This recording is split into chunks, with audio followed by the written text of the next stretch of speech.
morning, good afternoon, good evening, whichever one applies to you. My name's Carl. I'm with Two Rivers Ford here in Mount Juliet. As you can see, I am test driving the new Mach E GT to show you guys how to use BlueCruise. So first and foremost, in your driver's assistance features, up here in the top left-hand corner, you can go ahead and drag down. Make sure you have your adaptive cruise control set to on, as well as your lane keeping meant to assist.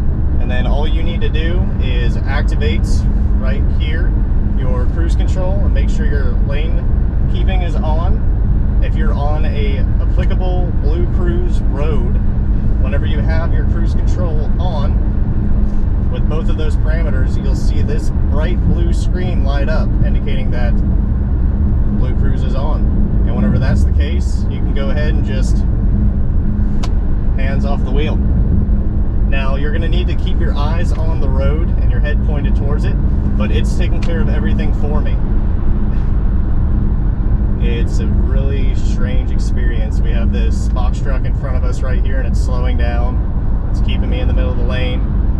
I have it set to 65 on a 70-mile-an-hour road, and we're going 58, following at a preset distance from this box truck.